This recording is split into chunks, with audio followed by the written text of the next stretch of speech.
मुने संहिदत्तां सदा हृदि।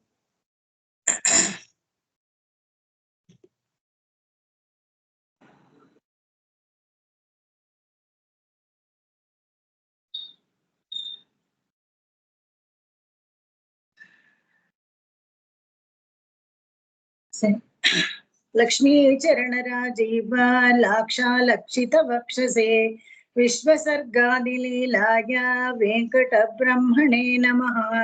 लक्ष्मी चरणराजीव लाक्षालक्षित वक्षसे विश्वसर्गादिलीलाया वेंकटब्रह्मणे नमः। सेवे देवी त्रिदश महिला मौलिमालार्चितं ते सिद्धिक्षेत्रं शमितविपदां सम्पदां पादपद्मम् यस्मिन्नीशन्नमितशिरसो यापयित्वा शरीरं वर्तिष्यन्ते वितमसि पदे वासुदेवस् ಇದು ಆಯ್ತು ಅನ್ಸತ್ತಲ್ಲ ಪೂರ್ತಿ ದೇವತಾಂತರ. ಓಕೆ ನೆಕ್ಸ್ಟ್ ಹೋಗ್ಬೇಕು ದಶಾವತಾರ. ಓಕೆ ನೀವು ಫಾಲೋ ಮಾಡಿ ರೇವತಿ. साधुप्रासा प्रकटितदयै सान्द्रवात्सल्यदिग्धैः अम्बस्निग्धैरमृतलहरी लब्धसब्रह्मचर्यैः गर्मे तापत्रयविरचिते गाढतप्तं क्षणं माम् आकिञ्चन्यग्लपितमनगैः अद्रियेता कटाक्षैः। दशस्वप्यवतारेषु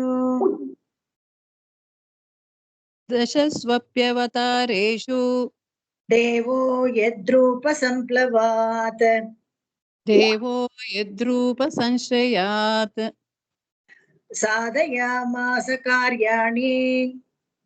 साधयामास कार्याणि सतां तस्यै श्रियै नमः।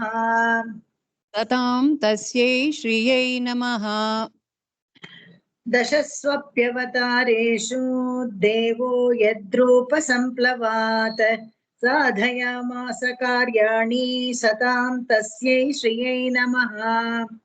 दशस्वप्यवतारेषु देवो यद्रूपसंप्लवात् साधयामास कार्याणि सतां तस्यै श्रियै नमः। ಈ ಇಡೀ ಸ್ತಬಕನೇ ದಶಾವತಾರ ಸ್ತಬಕ ಅಂತ ಹೇಳ್ತಾರೆ. ಈ ಒಳ್ಳೆ ಒಂದು ಕಾವ್ಯ ಲಕ್ಷಣಗಳಿಗೆ ಅವತಾರ ರಹಸ್ಯಗಳನ್ನ ಸೃಷ್ಟಿ ರಹಸ್ಯಗಳನ್ನೆಲ್ಲ ಹೇಳ್ಬೇಕು, ಅದನ್ನ ಒಳಗೊಂಡಿದ್ರೆ ಅದು ಒಳ್ಳೆ ಕಾವ್ಯದ ಲಕ್ಷಣ ಅಂತ ಹೇಳ್ತಾರೆ. ಹಾಗಾಗಿ ವೆಂಕಟಾದ್ವರಿಗಳು ಇದರಲ್ಲಿ ಈ ದಶಾವತಾರವನ್ನ ಅಡಗಿಸಿಟ್ಟಿದ್ದಾರೆ. ಇದು ಎಂತ ವಿಶೇಷ ದಶಾವತಾರದಲ್ಲಿ ಆ ಅವತಾರನ ಯಾಕೆ ತಗೊಂಡ್ರು ಅನ್ನೋದನ್ನೆಲ್ಲ ತುಂಬಾ ಸೊಗಸಾಗಿ ಹೇಳಿದ್ದಾರೆ. ಇದು ಕೆಲವೆಲ್ಲ ನಮ್ಗೆ ಗೊತ್ತಿಲ್ಲದೆ ಇರೋ ವಿಷಯಗಳನ್ನು ಕೂಡ ನಮ್ಗೆ ತೋರಿಸ್ಕೊಟ್ಟಿದ್ದಾರೆ. ಅವ್ರಿಗೇನು ಸ್ಫುರಿಸ್ತೋ, ಅವ್ರಿಗೆ ಹೇಗೆ ದಾರ್ಶನಿಕರಾಗಿ ಅವ್ರಿಗೆ ಕಂಡ್ಕೊಂಡ್ರೋ ಅದನ್ನೆಲ್ಲ ಹೇಳಿದ್ದಾರೆ ಇಲ್ಲಿ. ಈ ದಶಾವತಾರ ಅವತಾರ ಅಂತ ಹೇಳಿದ್ರೇನೆ ಮೇಲಿಂದ ಕೆಳಗೆ ಇಳಿಯೋದು ಅಂತ. ಮೇಲಿಂದ ಕೆಳಗೆ ಇಳಿಯೋದು ವಿಭವ, ಅದು ಕೆಳಗೆ ಇಳಿಯೋದು ಅಂತ ಹೇಳಿದ್ರೆ ನಿತ್ಯ ವಿಭೂತಿಯಿಂದ ಲೀಲಾ ವಿಭೂತಿಗೆ ಬಂದು ಇಲ್ಲಿರೋರ್ಗೆ ಸಹಾಯ ಮಾಡೋದು ಅಂತ. ಎಲ್ಲರೂ ಒಂದ್ ದಿವಸ ನಿತ್ಯ ವಿಭೂತಿಗೆ ಹೋಗ್ಬೇಕು. ಆದ್ರೆ ಅಲ್ಲಿ ಹೋಗೋದು ತಡೆ ಆಗ್ಬೋದು ಅಥವಾ ಯದಾ ಹಿ ಧರ್ಮಸ್ಯ ಗ್ಲಾನಿ, ಯಾವಾಗ ಧರ್ಮಕ್ಕೆ ಗ್ಲಾನಿ ಬರುತ್ತೋ, ಮತ್ತೆ ಪರಿತ್ರಾಣಾಯ ಸಾಧುನ ವಿನಾಶಾಯ ಚ ದುಷ್ಕೃತಿಗಳನ್ನ ವಿನಾಶ ಮಾಡೋಕೆ ಪರಿತ್ರಾಣರು ಯಾರು ಆಶ್ರಿತರಿಗೆ ಒಂದು ತೊಂದರೆ ಅಂತ ಆದಾಗ ಅವಾಗ್ಲೂ ಅವನು ಇಳಿದು ಬರ್ತಾನೆ. ಆ ಕಾಲದಲ್ಲೆಲ್ಲ ಅವತಾರ ಆಗತ್ತೆ. ಕೇವಲ 10 ಅವತಾರ ಅಂತ ಅನ್ಕೊಳ್ಬಾರ್ದು. ಅನೇಕ ದಿವ್ಯ ದೇಶಗಳಲ್ಲಿ ಭಗವಂತ ಪ್ರಕಟ ಆಗಿ ಅಲ್ಲೇ ಸ್ಥಿರವಾಸ ಮಾಡ್ತಾ ಇದ್ದಾನೆ, ನಿತ್ಯವಾಸ ಮಾಡ್ತಾ ಇದ್ದಾನೆ. ಈಗ್ಲೂನು ಅರ್ಚಾರೂಪಿಯಲ್ಲಿ ಇದ್ದಾನೆ ಈಗ. ಆದ್ರೆ ಅವ್ರಿಗೆ ಪ್ರತ್ಯಕ್ಷ ಆದವ್ರಿಗೆ ಒಂದು ನೇರವಾಗಿ ಅವತಾರ ಮಾಡಿದ್ದೇನೆ, ಅದು ಮೇಲಿಂದ ಕೆಳಗೆ ಇಳಿದಿದ್ದೇನೆ, ಅದು ಒಂದು ಅವತಾರನೇ. ಹಾಗೆ ಆದ್ರೆ ಇಲ್ಲಿ ಮುಖ್ಯವಾಗಿ ದಶಾವತಾರ, ಮತ್ಸ್ಯ ಕೂರ್ಮ, ವರಾಹ, ನಾರಸಿಂಹ ಇದೆಯಲ್ಲ, ಅದು ಮತ್ಸ್ಯ ಅವತಾರಗಳನ್ನ ಹೇಳ್ತಾರೆ. ನೋಡೋಣ ಇಲ್ಲಿ ಈ ಅವತಾರಗಳಲ್ಲಿ ಹೇಳಿದ್ನಲ್ಲ, ದುಷ್ಟ ಶಿಕ್ಷಣ ಶಿಷ್ಟ ರಕ್ಷಣೆ ಮಾಡ್ಬೇಕು ಅಂತ ಮೊದಲಾದ ಕಾರ್ಯದಲ್ಲಿ ನಿರ್ವಹಿಸ್ತಾನೆ. ಈ ಕಾರ್ಯನಿರ್ವಾಹಕ್ಕೆಲ್ಲ ದೇವಿ ಸಮೀಪದಲ್ಲೇ ಇರ್ತಾಳೆ. ಇದು ತುಂಬಾ ಮುಖ್ಯ. ಯಾವಾಗ್ಲೂ ಕರ್ಣಕಳೇವರ ಯೋಗಂ ವಿತರಿಸಿ ದಯಾದೇವಿಯಿಂದನೇ ಇದೆಲ್ಲ ಆಗೋದು. ಹಾಗೇನೆ ಈ ಅವತಾರ ಕಾರ್ಯಗಳಲ್ಲೆಲ್ಲಾನು ಯಾವಾಗ ಏನ್ ಅವತಾರ ಮಾಡ್ಬೇಕು, ರಾಮ ಅವತಾರ ಮಾಡಿದಾಗ ಸೀತೆಯಾಗಿ, ಕೃಷ್ಣ ಅವತಾರ ಮಾಡಿದಾಗ ರುಕ್ಮಿಣಿಯಾಗಿ ಜೊತೆಗೆ ಬರ್ತಾಳಲ್ಲ, ಹಾಗೆ ನರಸಿಂಹ ಅವತಾರದಲ್ಲೂ ಇದ್ಲು, ಹೃದಯದಲ್ಲಿ, ವಾಮನ ಅವತಾರದಲ್ಲೂ ಹೃದಯದಲ್ಲಿ ಇದ್ಲು. ಯಾವತ್ತು ಅವಳು ಬೇರೆ ಅಪ್ರತ್ಯಕ್ಷಿದ್ದ, ಬೇರೆ ಇರೋದೇ ಇಲ್ಲ ಅಂತ ಗೊತ್ತಲ್ಲ. ಹಾಗಾಗಿ ಆ ದೇವಿಯ ವೈಶಿಷ್ಟ್ಯತೆ ಏನು ಅವತಾರಗಳು ಮಾಡಿದಾಗ ಅನ್ನೋದನ್ನ ತೋರಿಸ್ಕೊಡ್ತಾರೆ ಇಲ್ಲಿ. ದೇವಿ ತ್ವಯಾ ಲಬ್ಧದಯಾ ರಸೇನ, ದೇವಿ ತ್ವದಾಲಬ್ಧದಯಾ ರಸೇನ. ತ್ವಯ ಅಲ್ವಾ? ತ್ವದ ಅಂತಿದೆ, ತ್ವಯಂ. ಓಕೆ. ದೇವೇನ ಮಾತ್ಸ್ಯಂ ವಪುರಾಶ್ರಿತೇನ, ದೇವೇನ ಮಾತ್ಸ್ಯಂ ವಪುರಾಶ್ರಿತೇನ. ಆಶ್ಚರ್ಯಮಷ್ಟ ಶ್ರುತಿರಪ್ಯನಷ್ಟ, ಆಶ್ಚರ್ಯಮಷ್ಟ ಶ್ರುತಿರಪ್ಯನಷ್ಟ. ಶ್ರುತಿತ್ವಮಾಪದ್ಯತ ಪದ್ಮಜನ್ಮ, ಶ್ರುತಿತ್ವಮಾಪದ್ಯತ ಪದ್ಮಜನ್ಮ. ದೇವಿ ತ್ವಯಾ ಲಬ್ಧದಯಾ ರಸೇನ, ದೇವೇನ ಮಾತ್ಸ್ಯಂ ವಪುರಾಶ್ರಿತೇನ, ಆಶ್ಚರ್ಯಮಷ್ಟ ಶ್ರುತಿರಪ್ಯನಷ್ಟ, ಶ್ರುತಿತ್ವಮಾಪದ್ಯತ ಪದ್ಮಜನ್ಮ. ದೇವಿ ತ್ವಯಾ ಲಬ್ಧದಯಾ ರಸೇನ, ದೇವೇನ ಮಾತ್ಸ್ಯಂ ವಪುರಾಶ್ರಿತೇನ, ಆಶ್ಚರ್ಯಮಷ್ಟ ಶ್ರುತಿರಪ್ಯನಷ್ಟ, ಶ್ರುತಿತ್ವಮಾಪದ್ಯತ ಪದ್ಮಜನ್ಮ. ಮತ್ಸ್ಯ ಅವತಾರ ಆರ್ಡರ್ ನಲ್ಲಿ ಮತ್ಸ್ಯ, ಕೂರ್ಮ, ವರಾಹ ಅಂತೆಲ್ಲ ಬರುತ್ತೆ. ಬೊಂಬೆಗಳೆಲ್ಲ ಮಾಡ್ಬೇಕಾದ್ರೆ ಸ್ವಲ್ಪ ಹೆಚ್ಚು ಕಡಿಮೆ, ಸ್ವಲ್ಪ ಚಿಕ್ಕ ಬೊಂಬೆಗಳನ್ನ ತಗೊಂಡ್ರೆ ಎಲ್ಲ ಒಂದೇ ತರ ಇರುತ್ತೆ, ಗೊತ್ತಾಗಲ್ಲ. ಅಥವಾ ಬೇರೆ ತರ ಇದ್ರೆ ಕೂಡ ಆರ್ಡರ್ ಗೊತ್ತಾಗಲ್ಲ ಇಡೋದಿಕ್ಕೆ. ಅದಕ್ಕೆ ಅದ್ರ ಕೆಳಗಡೆ ಪೀಠದಲ್ಲಿ 1 2 3 4 ಅಂತ ಬರೆದಿರ್ತಾರೆ. ಇದು ನಮಗೆ ಈ ಕಲಿಯುಗದಲ್ಲಿ ಶ್ವೇತವರಾಹ ಕಲ್ಪ ಇದೆಯಲ್ಲ, ಇದಕ್ಕೆ ಸರಿಯಾಗುತ್ತೆ. ಎಲ್ಲಾ ಕಲ್ಪದಲ್ಲೂ ಇದೇ ಆರ್ಡರ್ ನಲ್ಲಿ ಅವತಾರ ಮಾಡ್ತಾನೆ ಭಗವಂತ ಅಂತ ಹೇಳಕ್ಕಾಗಲ್ಲ. ಒಂದೊಂದು ಕಲ್ಪದಲ್ಲಿ ಒಂದು ಅವತಾರ ಮಾಡ್ದೇನೆ ಇರ್ಬೋದು, ಅಥವಾ ಒಂದು ಕಲ್ಪದಲ್ಲಿ ರಿಪೀಟ್ ಮಾಡ್ತಾನೆ. ಇವಾಗ ಈ ಕಲ್ಪದಲ್ಲಿ ವರಾಹ ಅವತಾರ ಆಯ್ತು, ನೆಕ್ಸ್ಟ್ ಕಲ್ಪದಲ್ಲೂ ವರಾಹ ರಿಪೀಟ್ ಮಾಡ್ಬೋದು. ಅದೇನಿಲ್ಲ, ಅವನ್ಗೇನಿಲ್ಲ. ಆ ಕಲ್ಪಾಂತರದಲ್ಲಿ ಅವ್ನಿಗೆ ಏನ್ ಬೇಕೋ ಅದ್ ಮಾಡ್ತಾನೆ. ಇಲ್ಲಿ ಭಗವಂತನ ಮತ್ಸ್ಯಾವತಾರವನ್ನ ಮಾಡಿದ್ದ ವಿಶೇಷವನ್ನ ಹೇಳ್ತಾರೆ. ನಿನ್ನ ದಯೆಯಿಂದ ಮಾಡ್ದ ಅಷ್ಟೇ ಅಂತ. ನಿನ್ನ ದಯೆ ಅಂತ ಹೇಳಿದ್ರೆ ಈ ಅವತಾರದಲ್ಲಿ ಈ ಅಷ್ಟಶ್ರುತಿ ಅಷ್ಟಶ್ರುತಿ ಅಂತ ಹೇಳ್ತಾರೆ. ಯಾರು ಚತುರ್ಮುಖನ ಅನಷ್ಟಶ್ರುತಿ ಆದಳು ಅಂದ್ರೆ 8 ಕಣ್ಣ ಇದೆಯಲ್ಲ, ಆ 8 ಕಣ್ಣು ಇರೋನ್ಗೆ 8 ಕಣ್ಣು ಇಲ್ಲದವನಾಗ್ಬಿಟ್ಟ ಅಂತ. ಹೇಗಾದ ಅಂತ ಹೇಳಿದ್ರೆ ವೇದವೇ ಅವನಿಗೆ ಕಣ್ಣು, ವೇದದಿಂದನೇ ಎಲ್ಲ ಕೆಲಸ ಮಾಡಕ್ಕಾಗತ್ತೆ. ಯಾರಿಗೆ? ಚತುರ್ಮುಖ ಬ್ರಹ್ಮನಿಗೆ. ಆ ವೇದವನ್ನ ಕಳ್ಕೊಂಡ್ ಬಿಡ್ತಾನೆ. ಈ ಹಯಗ್ರೀವ ಅನ್ನೋ ರಾಕ್ಷಸನೂ ಇದ್ದ, ಅವನು ಈ ವೇದಗಳನ್ನ ಕದ್ಬಿಟ್ಟ ಅಂತ ಹೇಳ್ತಾರೆ. ಇಲ್ಲಿ ಈ ಪರ್ಟಿಕ್ಯುಲರ್ ಇದ್ರಲ್ಲಿ ಆ ರಾಕ್ಷಸನ ಹೆಸರು ಕೂಡ ಬೇರೆ ಕೂಡ ಏನೋ ಇದೆ, ಅದನ್ನು ಕೂಡ ಹೇಳ್ತಾರೆ. ಆ ಅಸುರ ಸೋಮಕ ಅಂತ ಅಸುರ ಅಂತ ಇಲ್ಲಿ ಕೊಟ್ಟಿದ್ದಾರೆ. ಒಂದೊಂದು ಪುರಾಣದಲ್ಲಿ ಹೇಳ್ಬೇಕಾದ್ರೆ ಹೆಸರುಗಳು ವ್ಯತ್ಯಾಸ ಆಗ್ಬೋದು. ಒಟ್ನಲ್ಲಿ ಒಂದು ಅಸುರ. ಅಸುರ ಅಂದ್ರೆ ನಾವ್ ಯಾವಾಗ್ಲೂ ಏನ್ ಅನ್ಕೊಳ್ಬೇಕು ಅಂದ್ರೆ ನೆಗೆಟಿವಿಟಿ. ಒಂದು ಒಳ್ಳೆ ಕೆಲಸ ಆಗ್ಬೇಕು ಅಂದ್ರೆ ತಡೆಯೋದು ನೆಗೆಟಿವಿಟಿ, ಒಂದು ಒಳ್ಳೆ ಕೆಲಸ ಆಗ್ಬೇಕಂದ್ರೆ ತಡೆಯೋದು ಆಸುರಿ ಸ್ವಭಾವ. ಆತರ ಈ ಸೋಮಕ ಅನ್ನೋನ್ ಏನ್ ಮಾಡ್ತಾನೆ, ಎಲ್ಲವನ್ನ ಹಯಗ್ರೀವ 2 ಸತಿ ವೇದಗಳನ್ನ ಕಳ್ಕೊಳ್ತಾನೆ. ಒಂದ್ಸತಿ ಮಧುಕೈಟಪರು ಆಕಳಿಸ್ತಾ ಇದ್ದಾಗ ಬಾಯಿಂದ ಬಿದ್ದೋಗತ್ತೆ, ಮಧುಕೈಟಪರು ಎತ್ಕೊಂಡು ಹೊರ್ಟೋಗ್ತಾರೆ. ಅವಾಗ ಭಗವಂತನೇ ಹಯಗ್ರೀವ ಅವತಾರ ಮಾಡಿ ಮತ್ತೆ ತೆಗೆದು ಮೊದ್ಲಿಂದ ಹೇಳ್ಕೊಟ್ಟು ಬ್ರಹ್ಮನಿಗೆ ವೇದಗಳನ್ನ ವಾಪಸ್ ಕೊಡ್ತಾನೆ. ಇವಾಗ ಈ ಸೋಮಕನೋ ಅಥವಾ ಹಯಗ್ರೀವ ಅನ್ನೋ ರಾಕ್ಷಸನೇ ಈ ವೇದಗಳನ್ನೆಲ್ಲ ಕದ್ಕೊಂಡು ಸಮುದ್ರ ತಳದಲ್ಲಿ ಹೊಟ್ಟೋಗ್ಬಿಡ್ತಾನೆ, ನೀರಲ್ಲಿ ಅಡಿನಲ್ಲಿ ಹೊಟ್ಟೋಗ್ಬಿಡ್ತಾನೆ. ಅವಾಗ ಈ ಮತ್ಸ್ಯಾವತಾರವಾಗಿ ಮಾಡಿ ನೀರಲ್ಲಿ ಹೋಗಿ ಆ ರಾಕ್ಷಸನ ಕೊಂಡು ಮತ್ತೆ ಈ ಎಲ್ಲವನ್ನ ಕೊಟ್ರು ಅಂತ. ಈ ಮತ್ಸ್ಯಾವತಾರಕ್ಕೆ ಅನೇಕ ಕಥೆಗಳಿವೆ. ಅದನ್ನ ಮುಂದಿನ ಹಾಡಲ್ಲೂ ಅದನ್ನ ಹೇಳ್ತಾರೆ. ಹೇಗೆ ಅಂದ್ರೆ ತುಂಬಾ ಆಶ್ಚರ್ಯಕರವಾದ ಸಂಗತಿ ಮತ್ಸ್ಯಾವತಾರ. ಹೇಗೆಪ್ಪ ಅಂತ ಹೇಳಿದ್ರೆ, ಇದನ್ನ ಹೇಳ್ದವ್ರಿಗೆ, ಕೇಳ್ದವ್ರಿಗೆ, ಹೇಳಿಸ್ದವ್ರಿಗೆ ಎಲ್ಲಾರ್ಗು ಒಂದು ಒಳ್ಳೆ ಫಲ ಇದೆ ಅಂತ, ಐಶ್ವರ್ಯವಂತರಾಗ್ತಾರೆ ಎಲ್ಲಾರು ಅಂತ. ಇವತ್ತು ಯಾರು ಆಬ್ಸೆಂಟ್ ಆಗಿದಾರೋ ಮತ್ತೆ ಲಾಗಿನ್ ಮಾಡ್ಕೊಂಡು ನೋಡಲ್ವೋ ಅವ್ರಿಗೆಲ್ಲ ಕಷ್ಟ. ಹಾಗೆ ಹೇಳ್ಬಿಡ್ಬೇಕು ಈಗ ಎಲ್ಲ. ಏಕೆ ಅಂತ ಹೇಳಿದ್ರೆ ನಾನ್ ಹೇಳಿದ್ದಲ್ಲ, ಫಲಶ್ರುತಿ ಆಗಿದೆ. ಮತ್ಸ್ಯ ಪುರಾಣಕ್ಕೆ ಆತರ ಒಂದಿದೆ. ಎಷ್ಟು ಆಶ್ಚರ್ಯಕರ ಅಂತ ಹೇಳಿದ್ರೆ, ಮತ್ಸ್ಯಸಾಲಿ ಗ್ರಾಮಗಳನ್ನ ಕೆಲವು ನಿಜವಾದ ಜನುವೇನ್ ಮತ್ಸ್ಯಸಾಲಿ ಗ್ರಾಮ ಅಂತ ಹೇಳ್ತಾರಲ್ಲ, ಅದನ್ನ ತಗೊಂಡು ನೀರಲ್ಲಿ ಹಾಡಿದ್ರೆ, ನೀರಲ್ಲಿ ಹಾಕಿದ್ರೆ ಆರಾಧನೆ ಮಾಡ್ತಾ ಇದ್ದಾಗ ತಟ್ಟೆನಲ್ಲಿ ನೀರಲ್ಲಿ ಉದಕ ಸೇರಿದ ತಕ್ಷಣ ಮೀನ್ ತರಾನೇ ಚಲನೆ ಮಾಡುತ್ತೆ ಅದು. ಅಷ್ಟು ವಿಶೇಷವಾದ ಸಾಲಿಗ್ರಾಮಗಳೆಲ್ಲ ಇದೆ. ಈ ಮತ್ಸ್ಯಾವತಾರಕ್ಕೆ ಈ ಕಥೆಗಳನ್ನೇ ಹೇಳ್ಬೇಕಾದ್ರೆ ಯಾಕೆ ಮತ್ಸ್ಯಾವತಾರ ಕೊಂಡಾಡ್ಬೇಕು ಅಂತ ಹೇಳಿದ್ರೆ, ಭಗವಂತ ಹತ್ರನೇ ಬಂದು ಏನು ನೋಡ್ಬೇಕಾಗಿಲ್ಲ, ಅಲ್ಲಿಂದಾನೇ ನಮ್ಮನ್ನ ನೋಡ್ತಾ ಇರ್ತಾನೆ ಅಂತ ಅರ್ಥ. ಅಂದ್ರೆ ಈ ಕ್ಷಣ ಮೀನುಗಳೆಲ್ಲ ಇದೆಯಲ್ಲ, ತನ್ನ ಡಿಪೆಂಡೆನ್ಸ್ ಅಂದ್ರೆ ತನ್ನ ಮರಿಗಳನ್ನೆಲ್ಲ ಏನು ಒಂದು ಬೌಲಲ್ಲಿ ಬೆಳ್ಳಿ ಬೌಲಲ್ಲಿ ಅನ್ನ ಮೆತ್ತಗೆ ಮಾಡ್ಬಿಟ್ಟು ತುಪ್ಪ ಹಾಕೊಂಡು ಕಲಸಿ ಎಲ್ಲ ಊಟ್ಸಲ್ಲ, ಅದನ್ನೆಲ್ಲ ಉಣಬಡಿಸಲ್ಲ. ಹಾಗಾದ್ರೆ ಕಣ್ಣಿಂದಲೇ ನೋಡಿ, ಅಥವಾ ಹಾಲು ಕೊಡಲ್ಲ. ಇವಾಗ ಮ್ಯಾಮಲ್ಸ್ ತರ feed their young ones with milk ಅಂತ ಆ ತರನು ಇಲ್ಲ, ಬ್ರೆಸ್ಟ್ ಫೀಡಿಂಗ್ ಆ ತರ ಎಲ್ಲ ಏನು ಇಲ್ಲ. ಹಾಗಾದ್ರೆ ಹೇಗೆ ಮೀನುಗಳೆಲ್ಲ ಬರೀ ದೊಡ್ಡದಾಗತ್ತೆ ಅಂದ್ರೆ, ಹುಟ್ಟದಾದ ತಕ್ಷಣ ತಿನ್ನಕ್ ಗೊತ್ತಾಗ್ಬಿಡುತ್ತೆ ಅಂದ್ರೆ ಈ ಕ್ಷಣ ಅಂತ. ಅದ್ರ ಕಣ್ಣಲ್ಲಿ ಇದೆಯಲ್ಲ ಒಂದು ಲೇಸರ್ ವ್ಯೂ, ಅದರಿಂದಾನೇ ನೋಡಿ ನೋಡಿ.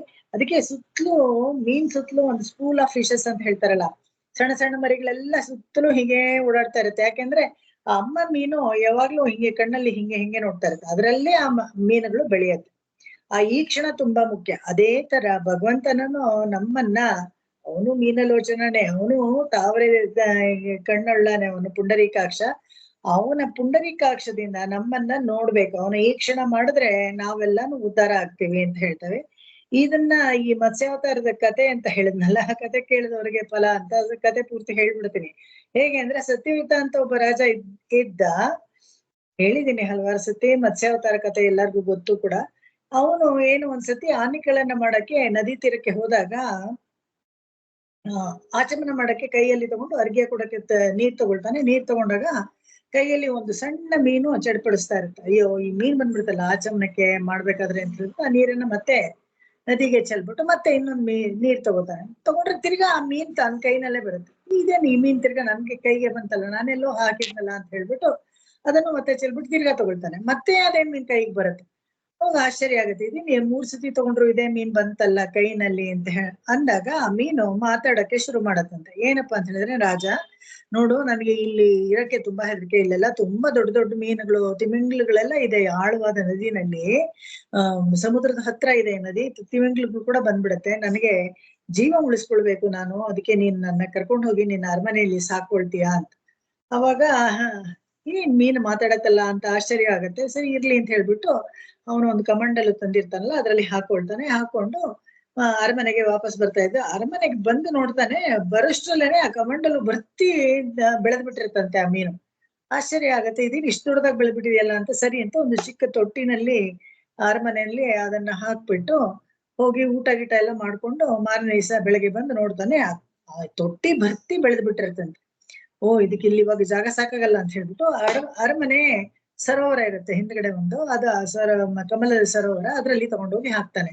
ತುಂಬಾ ಖುಷಿ ಆಗ್ತಾ ಇದೆ, ರಾಜ ನನ್ ಜಾಗ ಕೊಡ್ತಾ ಇದೀಯಾ ಅಂತ ಹೇಳ್ಬಿಟ್ಟು ಅದ್ರಲ್ಲಿ ವಿಹಾರ ಮಾಡ್ಕೊಂಡು ಮೀನು ತುಂಬಾ ಖುಷಿಯಾಗಿರುತ್ತೆ. ಮಾರನೇ ದಿವಸ ಬಂದು ನೋಡಿದ್ರೆ ಆ ಸರೋವರದಿಂದ ಮೇಲಕ್ಕೆ ಬಂದ್ಬಿಟ್ಟಿರುತ್ತೆ, ಒಳ್ಳೆ ತಿಮಿಂಗ್ಲದ ತರ ಬೆಳೆದ್ಬಿಟ್ಟಿದೆಯಂತೆ ಮೀನು. ಆಶ್ಚರ್ಯ ಆಗತ್ತೆ ರಾಜನ್ಗೆ, ಏನಿದು ಹಿಂಗ್ ಬೆಳಿತಾ ಇದೆ, ಎಲ್ಲಿ ಹೋಗೋದಂತೆ. ರಾಜ, ಇನ್ನು ನಿನ್ನ ಅರಮನೆಯಲ್ಲಿ ಇಟ್ಕೊಳಕ್ ಆಗಲ್ಲ, ನಾನು ತಗೊಂಡ್ ಹೋಗಿ ಆ ಸಮುದ್ರದಲ್ಲಿ ಬಿಟ್ಬಿಡು. ಸದ್ಯದಲ್ಲೇ ಒಂದು ಜಲಪ್ರಳಯ ಆಗತ್ತೆ. ಆ ಜಲಪ್ರಳಯ ಆದಾಗ ನಿನಗೆ ಯಾವ್ಯಾವ್ದು ಬೇಕೋ ಮುಖ್ಯ ವಸ್ತುಗಳನ್ನೆಲ್ಲ ನೀನು ತಗೊಂಡು ಒಂದು ದೋಣಿಲಿ ಇಟ್ಕೊಂಡು ಸಪ್ತಋಷಿಗಳನ್ನ, ವೇದಗಳನ್ನ, ಬೀಜಗಳನ್ನ, ಯಾವ್ಯಾವ್ದು ಬೇಕೋ ಅದನ್ನೆಲ್ಲ ಸಂರಕ್ಷಣೆ ಮಾಡ್ಬೇಕಾಗಿರುವಂತ ಎಲ್ಲಾ ವಸ್ತುಗಳನ್ನು ಅದ್ರಲ್ಲಿ ಇಟ್ಕೊಂಡು ನೀನು ನನ್ನ ಇಲ್ಲಿ ಶೃಂಗಿ ಇರುತ್ತೆ, ಅದಕ್ಕೊಂದು ಕೊಂಬು ತರ ಇರುತ್ತೆ ಈ ಮೀನ್ಗೆ, ಅದಕ್ಕೆ ಶೃಂಗಿ ಅಂತಾರೆ. ನನ್ನ ಶೃಂಗಿಗೆ ನೀನು ಸಿಕ್ಕಿಸ್ಬಿಡು. ನಾನು ನಿಮ್ಮನ್ನೆಲ್ಲ ಸುರಕ್ಷಿತವಾಗಿ ಒಂದು ಜಾಗಕ್ಕೆ ಕರ್ಕೊಂಡು ಹೋಗಿ ಆ ಜಲಪ್ರಳಯ ಎಲ್ಲ ಕಡಿಮೆ ಆದ್ಮೇಲೆ ನಿಮ್ಮನ್ನ ಸುರಕ್ಷಿತವಾಗಿ ಮತ್ತೆ ಇಲ್ಲೇ ವಾಪಸ್ ಬಿಡ್ತೀನಿ ಅನ್ನೋದು. ಆಶ್ಚರ್ಯ ಆಗತ್ತೆ, ಇದೇನಿದು ಮೀನ್ ಮಾತಾಡತ್ತೆ, ನಿಜವಾಗ್ಲೂ ಜಲಪ್ರಳಯ ಆಗತ್ತೋ ಏನೋ, ಒಟ್ನಲ್ಲಿ ಇಲ್ಲಿ ನನಗೆ ಇಟ್ಕೊಳಕ್ ಆಗಲ್ಲ ಇದನ್ನ ಅಂತ ಹೇಳ್ಬಿಟ್ಟು ಅದನ್ನ ಸಾಗಿಸಿ ತಗೊಂಡು ಹೋಗಿ ಸಮುದ್ರಕ್ಕೆ ಬಿಟ್ಬಿಡ್ತಾನೆ. ಈ ಮೀನ್ ಹೇಳಿದ ಹಾಗೇನೆ ಸ್ವಲ್ಪದರಲ್ಲೇ ಒಂದ್ ದೊಡ್ಡ ಮಳೆ ಬರುತ್ತೆ, ಧಾರಾಕಾರವಾಗಿ ಮಳೆ ಸುತ್ತು ಎಲ್ಲ ಕಡೆ ಜಲಪ್ರಳಯ ಆಗ್ಬಿಡುತ್ತೆ. ಇನ್ನೇನ್ ಅರಮನೆ ಎಲ್ಲ ಮುಳುಗೋಗುತ್ತೆ ಅನ್ಬೇಕಾದ್ರೆ ತಕ್ಷಣ ಶೃಂಗಿ ಹೇಳಿದ್ದು ನೆನಪಾಗತ್ತೆ.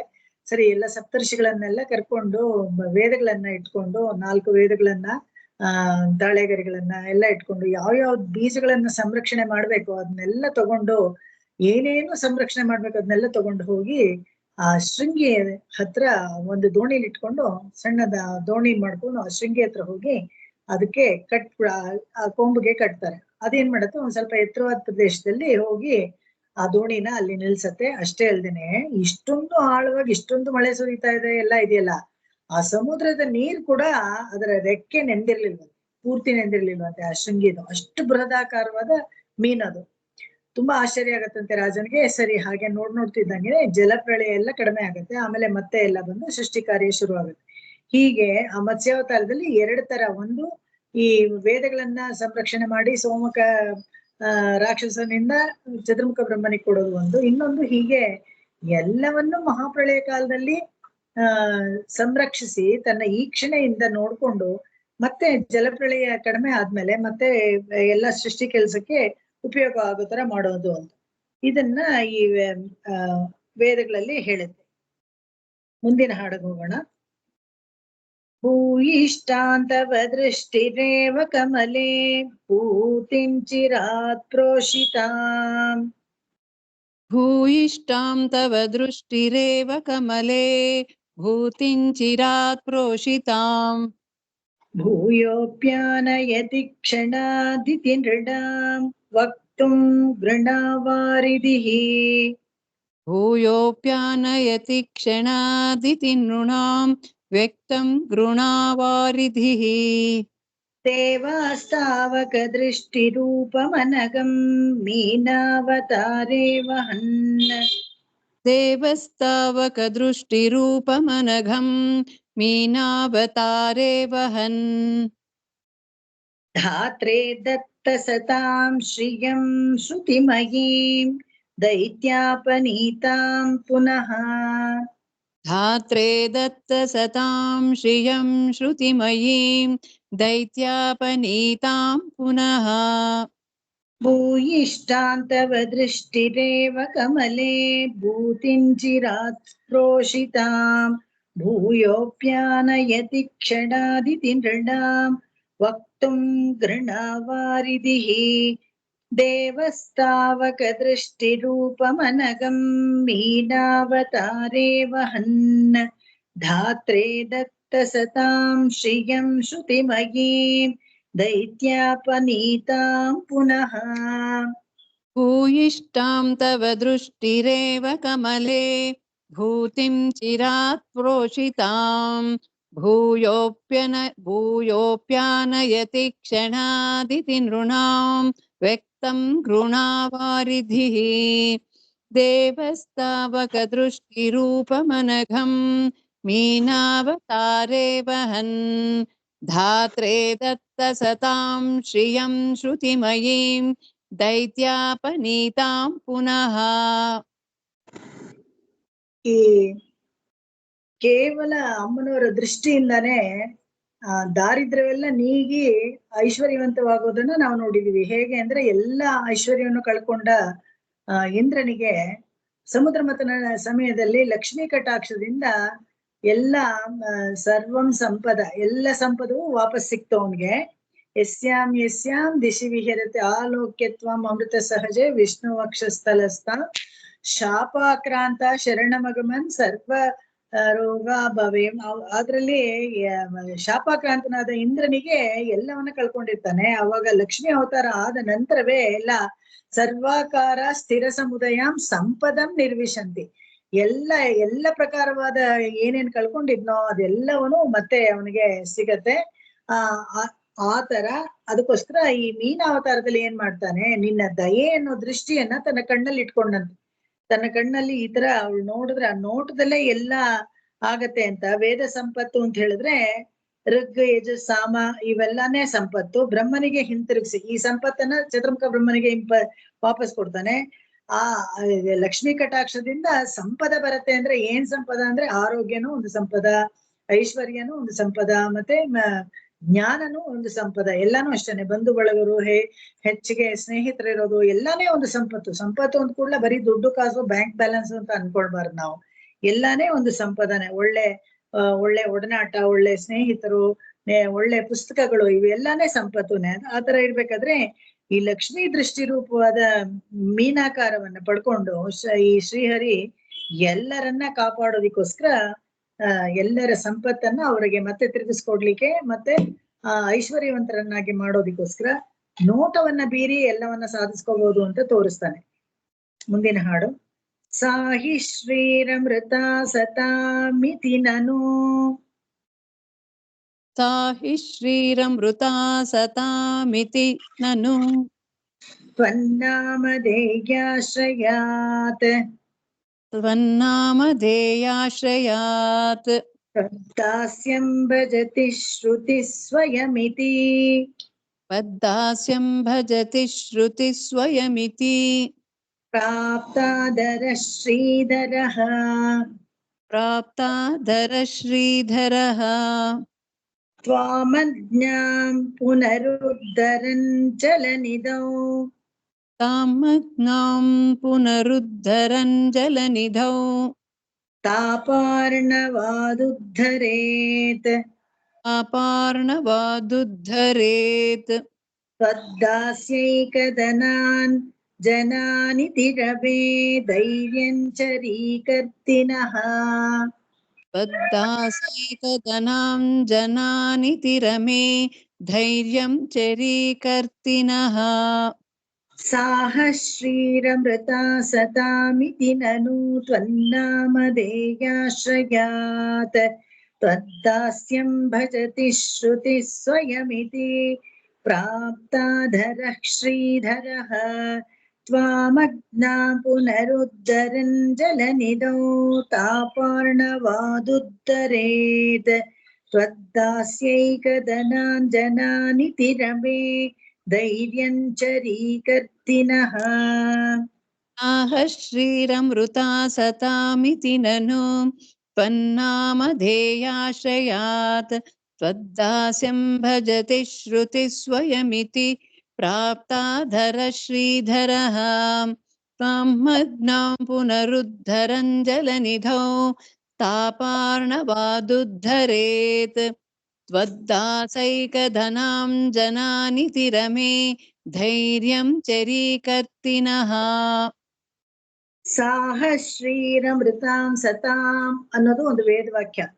ಆ ವೇದವಾಕ್ಯದ ಅರ್ಥ ಏನಪ್ಪಾ ಅಂತ ಹೇಳಿದ್ರೆ, ಋಗ್ಯಜ ಸಾಮ ಇದೆಯಲ್ಲ, ಈ ವೇದಗಳು ಅಮೃತಮಯವಾದದ್ದು ಅಂತ. ಅದರ ಸಾರ ಅಸಾರ ಅನ್ನೋದು ಇಲ್ವೇ ಇಲ್ಲ ವೇದದಲ್ಲಿ, ಎಲ್ಲ ಸಾರವೇ.